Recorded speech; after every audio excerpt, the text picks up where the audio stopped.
Hello, I'm John St. John, best known as the voice of Duke Nukem, and you're listening to MarkWHO 42.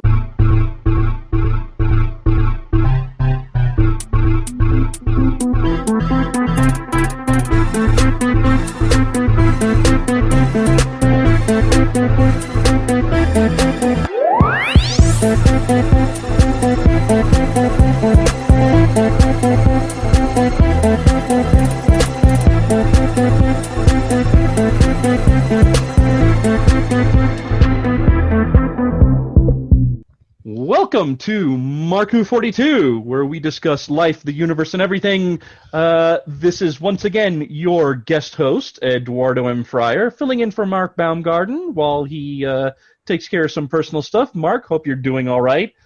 Well, I believe last time we sat here, we had a special guest on, Becca, to talk Star Wars Galaxy's Edge. But you know what? Today we need to talk about the end. This is the end. This is the end, my friend. In this particular case, we've got a wonderful topic for today's show. We're going to be talking about TV finales. Now, before we do, I'm just going to lay down a little bit of an exclaim. I'm just going to explain what's going on. When I mean TV series finales, I mean the series finale. I mean the last episode ever. So as we go through the best and worst finales, I'm not talking like, for example, Star Trek The Next Generation, we had Best of Both Worlds Part 1. Oh no, Picard is a Borg.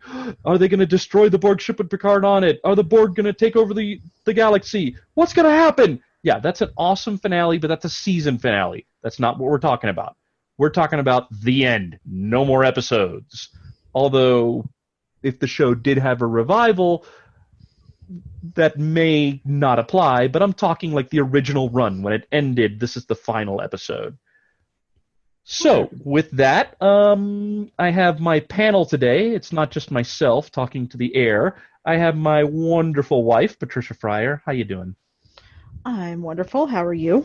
I'm doing great. I get to be with you, like, every day, so how can it not be great? Aww. Oh, yep. Gonna make me sick. You can feel the love. You can feel the love, ladies and gentlemen. And and also with us, feeling the love that we share for each other is Zion. How you doing, Zion? I'm doing good. And yourself, Eddie? Yeah, I'm good. I'm good. Like I said, you can see how much Trish and I love and support each other. It's just it's a beautiful thing. It's a beautiful, not since Romeo and Juliet.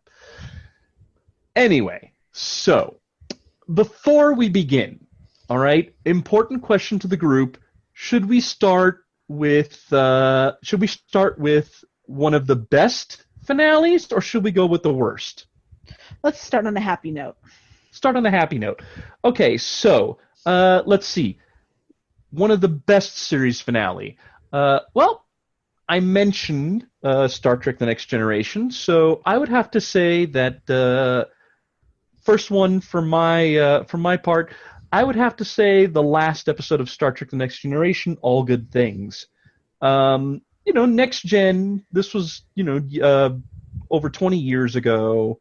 The whole serialized format hadn't come up yet, so really there was nothing that they were building towards.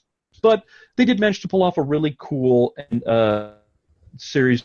In this case, they brought Q back, which was appropriate because Q was the first thing they encountered. And, they even brought back the whole thing of the Enterprise being on trial for the crimes for the crimes of humanity. They brought that back. So it was really cool. And we had a little bit of wibbly wobbly timey wimey with some callbacks to the very first episode and even a jump into the future. So and I always thought it was a really great final episode, and gotta love the very last moment where it brings back the poker game that the senior officers have like every now and then, and we have Picard actually joining them for the very first time. And you just have that last shot, which is kind of looking down on them. Picard's dealing the cards and just pans out.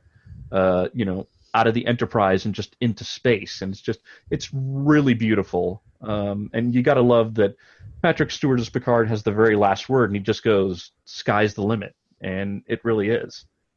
I mean, 100%. Zion, have you ever seen the last episode of Next Gen? I've seen it years ago, but without any context to it. But if I want to be honest, it was one of the big reasons why I wanted to start watching Star Trek, because I watched this episode with my uncle when they were showing the relentless reruns on the Sci-Fi Channel. And yeah, once I started watching the Next Generation about like 6 months ago, like right now I'm on the last season, and seeing how it picks up from the first episode, and with Q and everything, and the poker game, it just seems that everything comes full circle, and it's just a right, nicely fitting ending, especially when you have very good meshing characters like how that Enterprise crew does. In my opinion, that's still the best Enterprise crew. I don't care what anyone says, but yeah, I on terms of endings is definitely up there. Okay, Like, well, what would you? Okay, but what would be like your, like, if you had to pick the last episode of a TV series that's one of the best, what would you pick? ooh, the last episode. Are you talking about just a show that I've watched?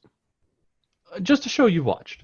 Okay, for the best, I'd say one of them would be Zeta Gundam, and Zeta Gundam is the Ooh, second is the that's a good, a little downer though. A little bit of yes, a, I have to admit, it's a little bit of a downer because like the main character basically ends up a vegetable. a veggie. Yeah, I mean, I'm curious though about how that plays off in the Japanese, in the original Japanese, because I know in the English dub he's just kind of like, "Hi, how are you?" You know, just kind of zoned out, you know, and Yeah, I, essentially for the people at home who's never seen Zeta Gundam, essentially it is the second series to the Gundam. While it being its own thing, it was a continuation, like how Star Trek and Star Trek: The Next Generation was, and and I found this ending really really good because it's contrast to the original series ending. Like the original series ending ended in 1980, and it was the happy go, a go lucky, obvious. The good guys win, the bad guys lose, and we all go home happy. And wow, the second series comes, and it portrays what the creator Yoshiyuki Tomino was trying to portray all along, that in war it is ugly, that there is no winners or anything, and that people lose loved ones, people lose friends and family, and some even lose their damn minds. And I feel yeah, like that ending just really was the epitome of portraying what war actually is, because war never changes. yeah. Um, Trish. So after that happy example, what would you say is one of the best endings to a TV series you've ever seen? Oh, sticking with war. Oh boy. No, this War. is War, MASH. what is it good for? Yeah. MASH. Oh yeah, MASH. That's classic. it's. I mean, it was. At the time, it was the highest rated television finale. It's was it had the most viewers out of anything for a long time. And I mean, I was just a little kid when it aired, but I still remember watching it with my parents. And I've since seen it a couple times as an adult, and every time I watch it, it makes me cry. And it's just a nice wrap up to a wonderful show.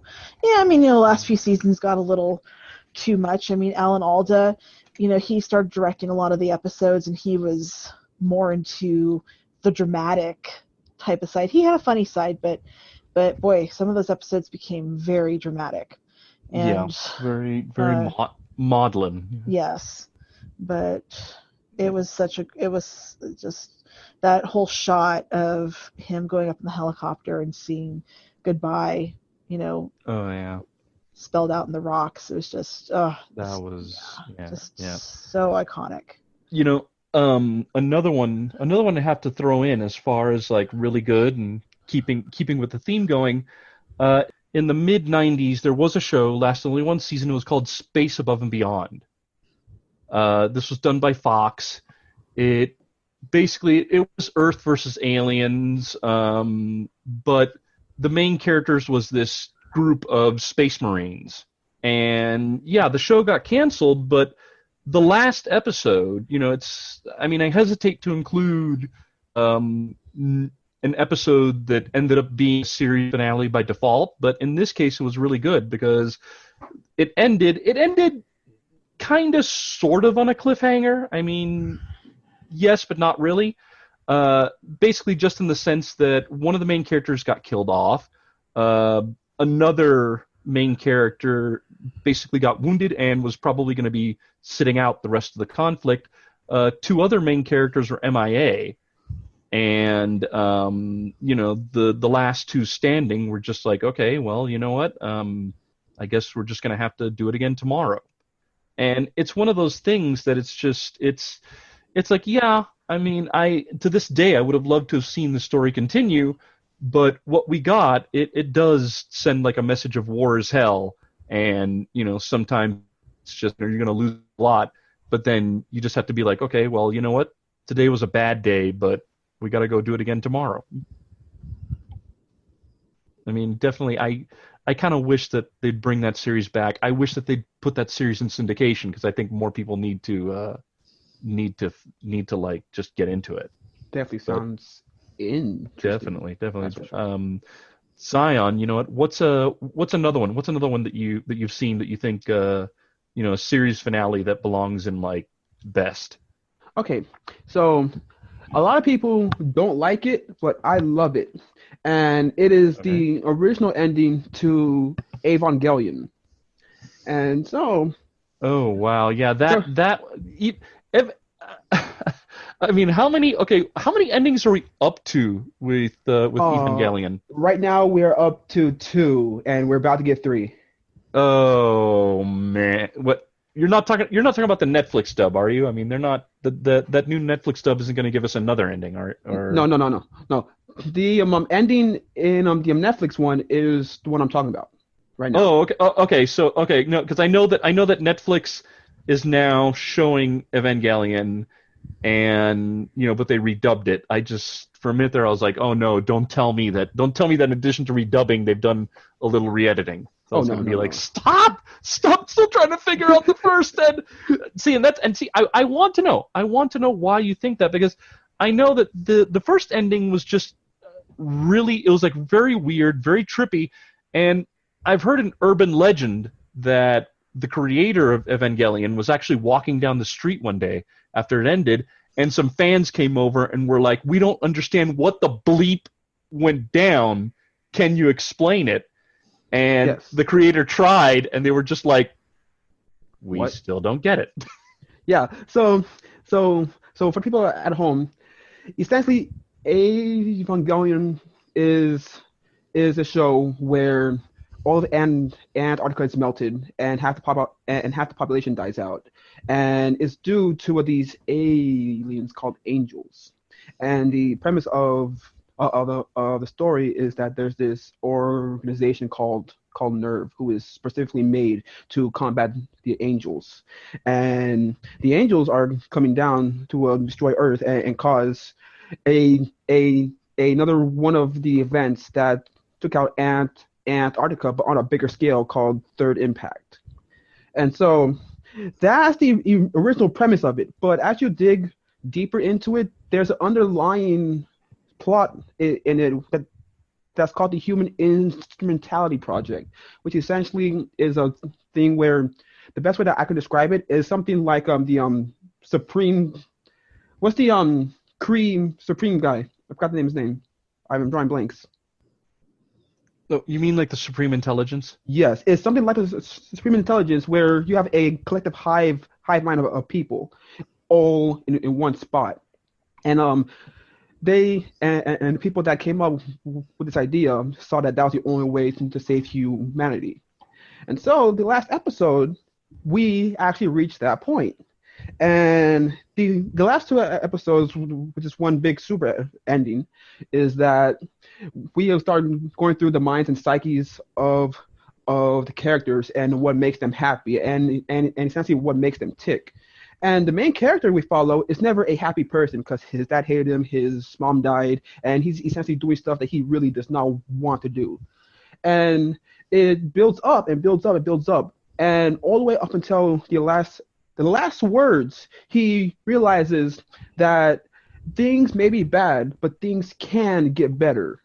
And that was the first steps to him getting better in terms of his mental state, because throughout the entire series, he's a depressed person, a very depressed person.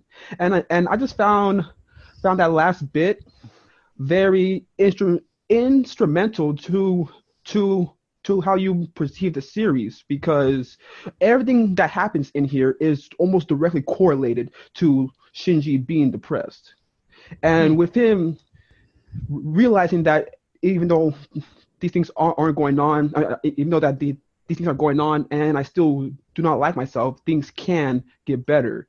And everyone just congratulates him because that's a first step in going forward. And I just found that to be very poetic and unorthodox, considering the content of the story going through the whole 26 episodes. Yeah, not to mention that also kind of makes me think. It's like I kind of expect like the cast to start to just all get together and start dancing and going, always look on the bright side of life. Always look on the bright side of life.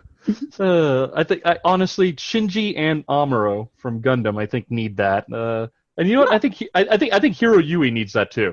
Trish, what another show that you would say is the best as far as finales are concerned? Newhart. Yes. Yeah. Zion, this might be a little old. Probably.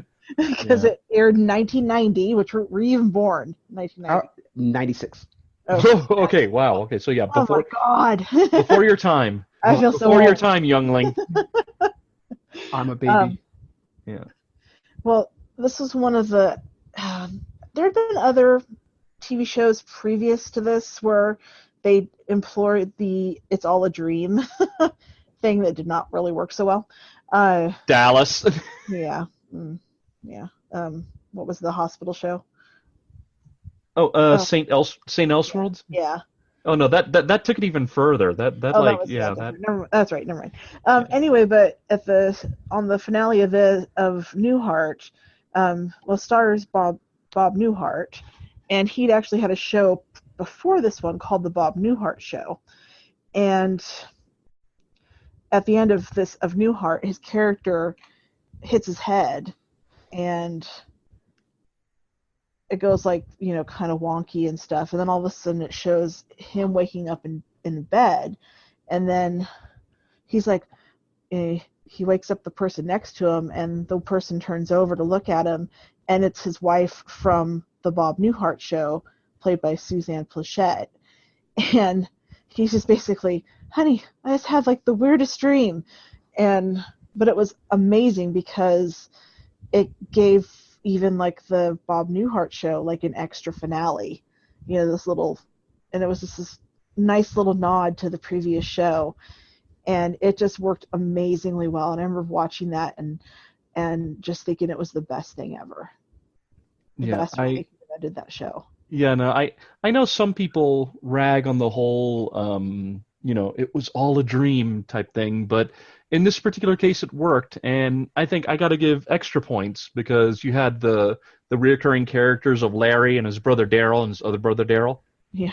They actually had one of the Daryls speak. Like I think they showed up all with wives and like they're just gabbing, and one of the Daryls goes, "Shut up!" Yeah. And Bob Newhart being like, "Larry, he spoke. He spoke. That's a miracle." It's like I've never heard him speak before. And Larry saying something to the effect of, "Well, I guess he never had anything to say before. That was just perfect. I still remember Newhart was done by like the same company that had, that MTM, that, they ended all their shows with that little kitty cat, that would go meow, and Yep. I just still remember that at the end of Newhart's final episode that they had the cat, instead of doing the meow, he goes, quiet! And that was just, that was like an extra little cherry on top of the sundae. Oh geez, but yeah, definitely. I know. I did though. A little taste, because I think after our commercial break we'll get into the worst. But a little taste of that is I mentioned Dallas when we're talking about it was all a dream, because they did have that thing where they brought back Patrick Duffy by saying he never really died, his wife just dreamed it. But I do remember that their finale actually had a twist on It's a Wonderful Life, but this time it's the character of JR, and this supposed angel is showing off his life, and JR is just kind of starts getting more and more depressed, and just he starts more and more feeling bad, and then at the end they reveal the twist of, and this angel was actually Satan, like he's talking to the devil this entire time. And it has, so you have JR in front of a mirror with a gun, and it looks like he's going to shoot himself. It cuts to the outside of the house, you hear the bang, and then I think Patrick Duffy walks in and goes, oh my god. And that's how it ends. And Wow. And then, like, when they did, a few years later, they do reunion stuff, and JR is back, and it's like, well, wait a minute, you mean he didn't suicide? And they just kind of hand wave it off, and they go, oh, he shot the mirror. And it's like, okay, all right, fine, sure, whatever, man. Painted yourself into a corner again, and you're just like, no, he just got PO'd and shot a mirror. It's like, all right, sure, whatever, Jeez. But oh god, who else? So wait, who else? See, we're talking about It Was All a Dream. So Newhart did it really well. St. Elseworld, St. Elsewhere, I think. Do we kind of say that was pulling it off, or not pulling it off, or just like? I don't know. I never watched it, so. Yeah. But I mean, I've heard of it. Yeah, and I think like I don't hear it negatively, like referred to negatively, but it's referred to as just like, wow, that was weird. And I do know that since St. Elseworld has had crossovers with other TV shows. Elsewhere, you're saying Elseworld. Elseworld, sorry. It's DC fan over here. Sorry. St. Elsewhere. St. Elsewhere. Okay. Since characters have shown up on other shows, and characters from other shows have shown up on St. Elsewhere, that there's this theory that a bulk of the TV out there, from like sitcoms to dramas and even sci-fi, are actually all just in the mind of this autistic kid. That like a huge part of pop culture is in the mind of this kid. Oh, wow. So it's like, wow, okay, you started this, St. Elsewhere. You started it. Oh, jeez. But yeah, I think on that note, we do have to go to a commercial. This is not the final episode. This is not the end. But we do have to go to a commercial. So, and when we come back, I think we'll probably, I think we might do one more on the on good finales, and then go to the worst. And wow, yeah, there are some nasty ones out there. A whole ton. Don't go away. We'll be back with more MarkWHO 42 after this. Odyssey. Dare to Wonder. You're now listening to MarkWHO 42 from the Whoniverse and beyond. And welcome back to MarkWHO 42. See, I told you we'd be back. I told you it's not the end. We are talking about endings, though. In this particular case, we're talking about the best and worst of TV shows finales. Not season finales, mind you, where you know they'll be back in the fall. But I'm talking this is the final episode. They're done. They're never coming back. Unless there's a revival show or a reunion movie or both. But anyway, previously we were talking about the best. I think, do we want to do one more round, or do we just want to, let's just rip the Band-Aid off and get to the worst? What do you guys say? I have one more good one, and I feel an obligation to actually put this one out. Okay. And, Trish, do you think let's do one more good one? Yeah, it's fine. You think? All right, Zion. You know what? Tell you what, Zion. Yeah, what's your good one? Okay, quickly, because I know that you all are original trilogy people, so I got to throw one out for my prequel people out there. And this one is actually the last episode to Star Wars Clone Wars, the series that came out in 2003. Oh, okay. Are you talking? You're not talking about the one with you're not talking about the one that just ended recently. No, I am talking about the one that was done by Tartakovsky. Oh, the same guy who did Samurai Jack. Yes. Okay. Okay, so, and I chose this one because this was, I think, the first time where Star Wars actually did a completely seamless transition between two movies, and essentially the whole series was just the Clone Wars, but the last episode was right before Episode 3, and it wrapped everything up. It had Shakti going to find Grievous, and Grievous actually capturing Palpatine, and Obi-Wan and Anakin finding this out and going to Coruscant to go find Grievous and to pick up Palpatine. And along with that, if you look in the deleted scenes of Episode 3, Grievous actually kills Shakti. So everything from that episode was transitioned and placed right in Episode 3. Like, this was the first time in Star Wars where you could literally stop watching this, go right into a movie, and you're right there. It's like Rogue One with Episode 4. And the entire series is perfectly great, but just the last episode just wrapped everything up so cleanly and nicely that it was just great. But it also sounds to me like it ends in kind of a cliffhanger. In the sense that you have to jump right. Okay, so it still works even though it's ending on a cliffhanger. Yes. Interesting.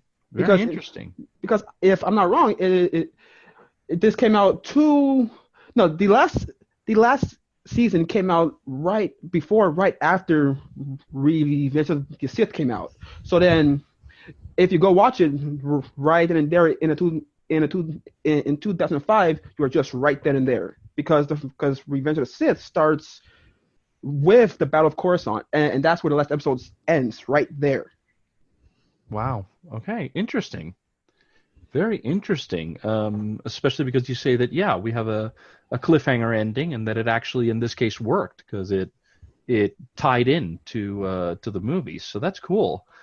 Well, with that, I think now it's time for the. I get a say? Oh, you have one? Yes. Yeah. You have one? Oh, okay. All right. This cool. is actually a recent one. Oh, really? This is a hit recent me. one. Hit Big me, Bang please. Theory. Oh. Oh. Okay. Big Bang Theory. I loved their last episode. It really wrapped up the show very nicely. It wasn't one of those screw you endings that a lot of shows have become very popular at doing, and it was just left you with a nice, good feeling. For those who didn't see it, Sheldon and his wife ended up winning the Nobel Prize, and it's at the acceptance ceremony where Sheldon finally comes to the realization how important his friends are to him and how he wouldn't be where he is without all of his friends. And it's like he finally gets it. And he, thanks each one of them personally for helping him get to where he is. And he says it with such heartfelt emotion that it almost made you cry. It was such a sweet way to end the show. Yeah.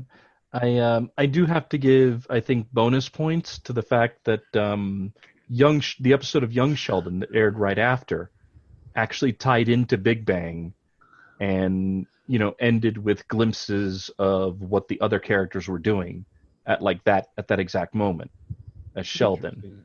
So it was kind of cool that they linked it up like that. But yeah, Big Bang. I mean, I will admit, Trish, you and I really, like, towards the end, were not enjoying Big Bang Theory.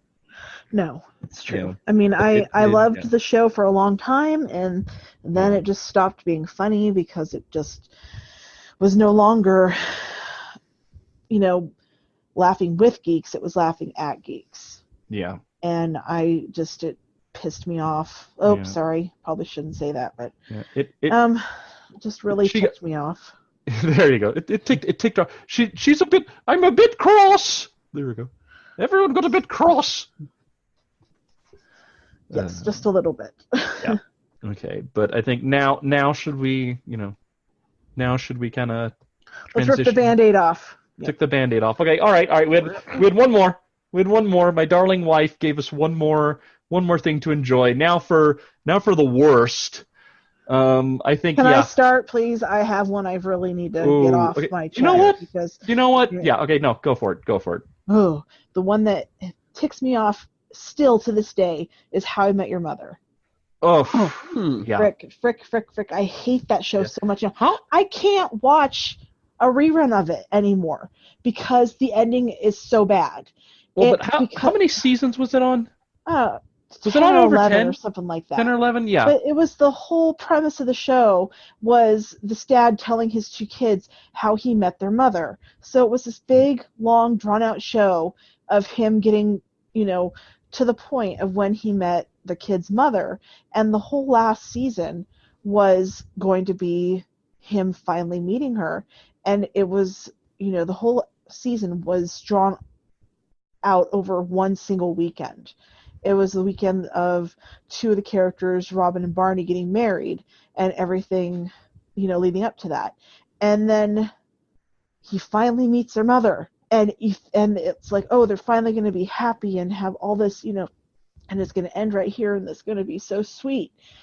And no, they kill her off. Like, wait, what? Really? Yeah, like and basically off later. Camera. Yeah, and off camera too, because they showed like this montage of, a couple of years passing, all this stuff, and then she gets sick and she ends up dying of cancer, and then it's the kids.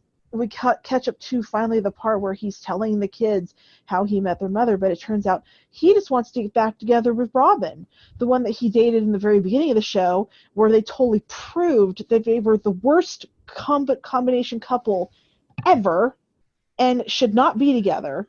And they made it so that it was basically How I Met Your Mother, how your mother died, just so I could be with your Aunt Robin. Yeah. Wow. And it was so infuriating. Yeah. I was so mad. I was yelling at the TV. Yeah, and that was. Yeah, that was. I mean, yeah. no. Okay. I have most of the seasons on DVD. I just want to throw them away. I mean, I don't because I spend a lot of money on them, but I never want to rewatch it. Yeah. For me, it's like I have no. Okay, I know that Robin was played by Kobe Smulders. Maria Hill from the MCU. For me, it's like I don't think of her as Robin. I think of her as Maria Hill, because if I start thinking about Robin, I'm gonna be like, you killed it. You killed the finale, and it's like I don't want that because I happen to like her rendition of Maria Hill. But yeah, I think that definitely is one of the worst. Okay, for me, I think one of the worst has to be Quantum Leap. Oh yeah. I would need to go back and find out if this was meant to be a season finale, but they got canceled, so they just turned it into like a season finale, series finale. But no, it was always the series finale. Okay, so yeah, Quantum Leap was on for like a few seasons, like I think at least 4, maybe more. But yeah, all this time we're trying to, maybe that next leap will be the leap home. So we get to the last episode. And yeah, he decides to do a favor for his friend Al, and make it so that his wife doesn't lose hope, and get remarried. while Al was a POW thanks to Nam. But yeah, the last thing we see, the thing they decide to end it on, is a black screen with titles on the screen indicating that our hero never went home. It's like, thank you so much. This is one of those FU endings that Yeah. I can't stand. Yeah, it's like, thanks a lot. We spent how long? And it's like, oh, and by the way, the hero never went home. It's like, thank you so much. Okay? Thank you. Thank you so much. It's like, God, how old was I when that came out? I was like 15 or 16 when the last episode came out. And I was just like, wait, what the hell do you mean he does, what the heck? What the heck do you mean he doesn't get to go home? What? And it's like they've never done a TV movie or anything to kind of wrap things up. So it's like, yeah, poor Sam Beckett is lost in time, and just wow, that's crazy. That just sucks. That just sucks. I am so PO'd. I am just really that just really makes me mad. Ugh. I am, yeah. Zion, okay, I'm still mad. Can you what's yours? Okay, What's yours? And if you'll excuse me if I sound like I'm not talking, it's only because I'm trying to I'm trying to breathe in. I'm muting myself while I'm breathing in and out and trying to calm down because I'm just so PO'd. Okay, so mine now is Gundam Wing. And not just the series, but the OVA that actually wrapped up the entire series. You're talking about Endless Waltz? Yes, Endless Waltz. Because leading up to Endless Waltz, the last episode was a direct ripoff of a previous Gundam movie called Shower's Counterattack, and essentially had a giant asteroid about to hit Earth, and the Gundams need to stop it. But in the Gundam Wing one, it was completely dumb because he was falling into the atmosphere, and a blast knocked him back towards Earth, and he ended up flying outside the atmosphere, which is, call it anime if you want, but whatever. But so now that happens, and they say that war never happens again. Spoiler alert, it happens again. And so they essentially send the Gundams to the sun because they're too powerful and they're war machines. Fair enough. Now another conflict pops up, and now we gotta go save the Gundams from the sun. We go get the Gundams, and we stop the conflict and everything. And now they come up to the same point that where they were at the beginning. What do we do with the Gundams? Let's just self-destruct them. Okay, boom. I'm like, wait. Why did you not do that in the first place? Like, everything made no sense in that movie, especially with Hiro Yui, because through the entire series, he's this cold, mission-driven individual, and comes this bit of last in the movie and drops this hint on you. Oh, he has this never-ending guilt that he accidentally killed a child, but they've never brought it up in the previous 50 episodes, and they show no inclination about him having any guilt. Hell, in the first movie, in the first episode, a girl invites him to a birthday party, and he says, "I will kill you." Like, if that doesn't show that he doesn't care about any life, I don't know what does. So this drop of that, and just the complete misuse of getting rid of the Gundams in general, just completely ticked me off. Okay, all right. Well, I actually happen to have enjoyed Endless Waltz, but yeah, okay, that's fine. I mean, hell, great example of a place where somebody I actually enjoyed the ending of Gundam Wing, even if it is a redux of Char's Counterattack. But yeah, it's, hey, good example of how one person's bad finale is another person's good one. Yes. Okay, so Trish, Yes. what would you say is another bad one? Roseanne. Ooh. Oh yeah, Roseanne. And isn't that what you watched instead of the Paul McGann movie? That's what I was watching instead of the You was one of them. See? No, you was one of them. I didn't know about Yep. Doctor Who at this time, and my brother was actually watching it in his bedroom, and I was watching Roseanne. Well, I watched Roseanne. Roseanne was my show, and I was watching it, and well, as we all know,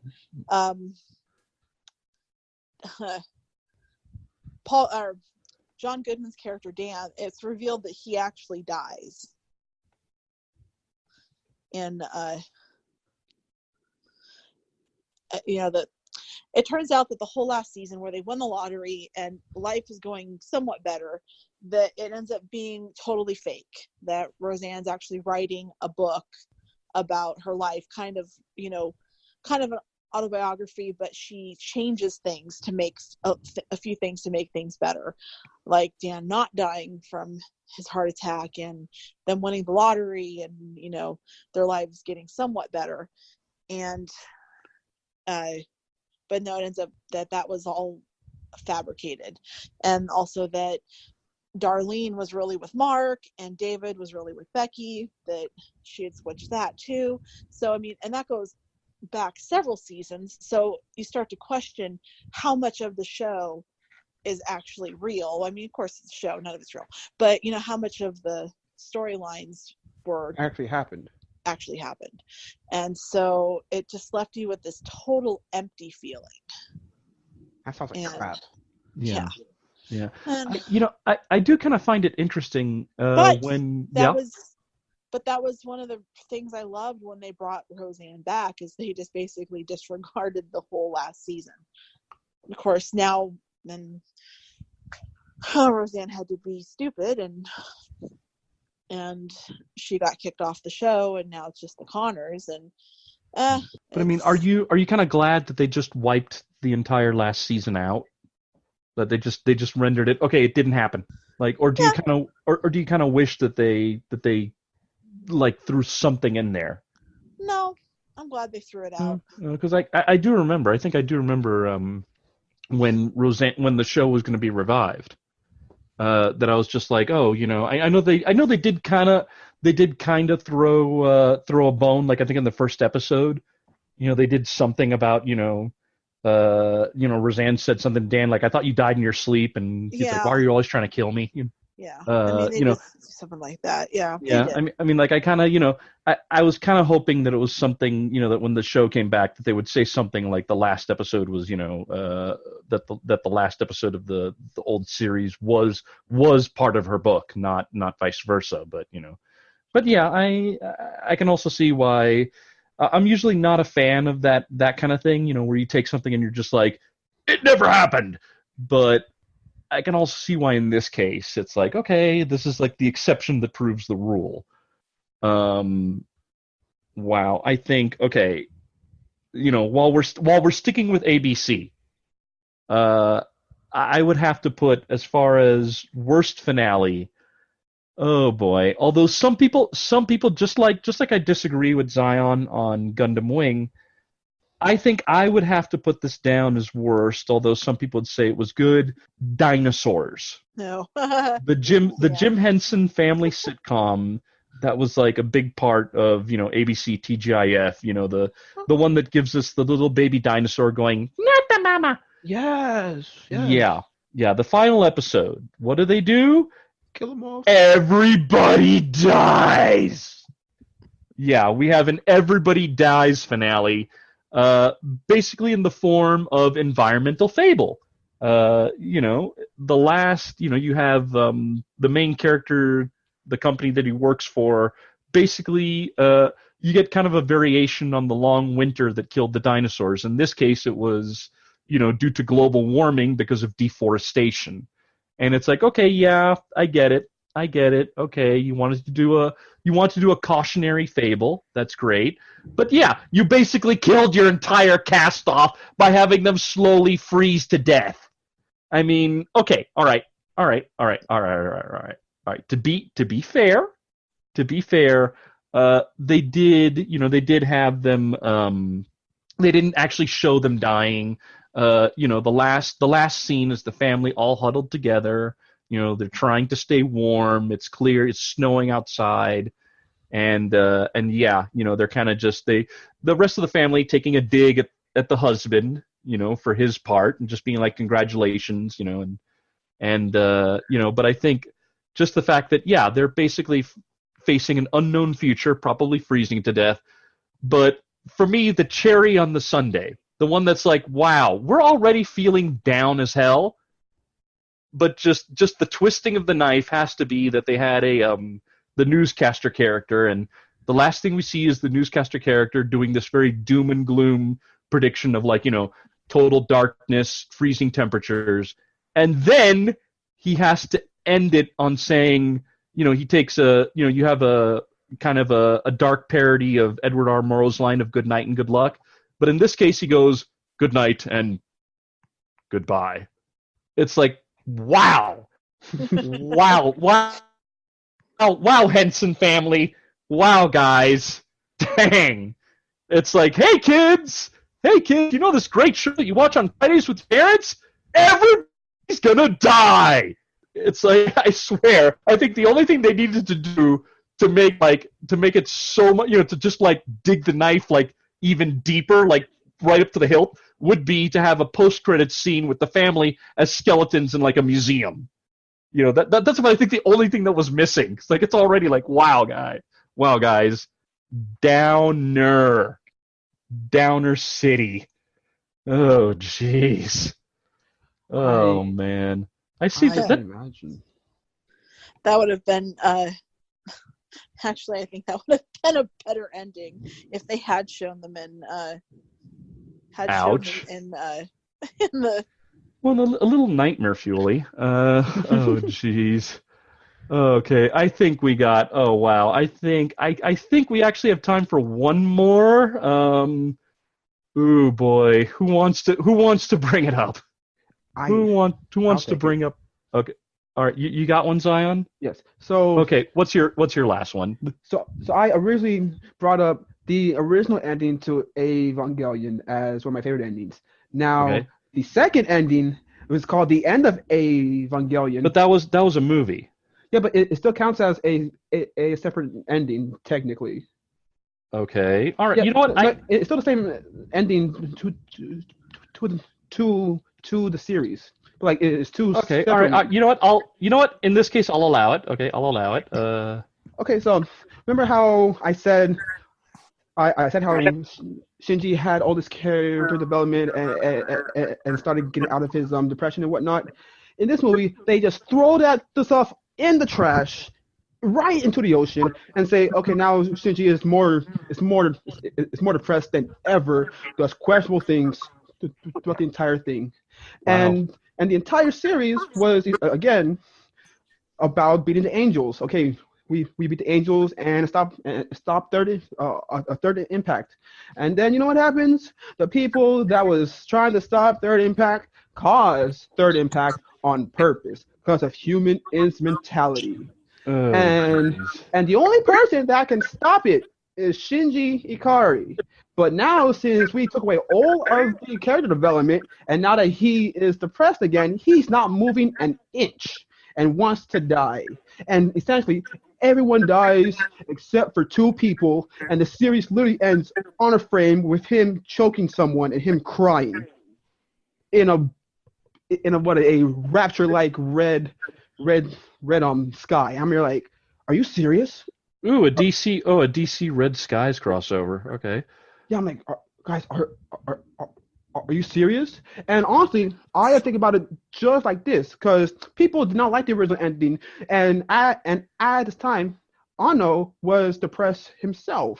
So I'm thinking that he wrote this like, okay, guys, you want a concise ending? Here, there you go. And then I'm like, yo, this is awful. All right. Whoa. Yeah, that's kind of. Trish, do you have another bad ending that's not that's kind of depressing? Trish, do you have one that's a bad ending that's not depressing? I mean, mind you, we've had like entire casts getting killed off, and Okay. yeah. Well, geez, it's kind of hard for me to pick between True Blood and Game of Thrones. Oh, geez. I think I think True Blood. Based basically on the fact of, we have this love story between Suki and Bill. Yeah, let's end. Okay. I mean, there may be something to ending it on a tragic note, but the fact that let's have Suki hook up with somebody we don't know who the hell they are. Yeah, but we've never seen them. Yep. Yeah, it just, and the fact that she ends up killing Bill, because he wants to die instead of being cured. He'd rather die, and the fact that she, I don't know, it was, she has him lay down in the coffin in the grave, and then she straddles him and sticks the stake in his heart, and he explodes like under her, and it looks like she just had the worst period of her life. Oh yeah, definitely. I mean, it was so incredibly stupid the way they did it, and it was not sexy at all. It was not romantic. It was dumb. Yeah. Oh yeah, definitely. Well, and I think made even more infuriating by the fact that Bill thinks that it's bad for them to be together if he's gonna stay a vampire, but Jason and Jessica, no, it's okay for them to be together. Yeah. It's like, okay, wow, double standard much? Yep. Yeah. And well, you know what, on that, wow. Well, let's just say one quick thing about Game of Thrones is that the ending would not have sucked if they had actually done a full season instead of just trying to cram everything into 6 episodes, and it actually shown Daenerys' descent into madness drawn out over time. Yeah, then it definitely. would have been fine. But the way they rushed it, it was just stupid. Yeah. And well, on that happy note, this has been like an episode of like happiness and sadness, dualities. But on that note, we do have to end this episode, not the series though. We will be back with a new episode. But until then, on behalf of Patricia Fryer and Zion and myself, this is Eduardo M. Fryer saying, we'll see you next time on MarkWHO 42. Don't forget to follow us on Facebook, listen to the show, retweet the show, and yeah, we'll see you guys. We'll see you guys next time.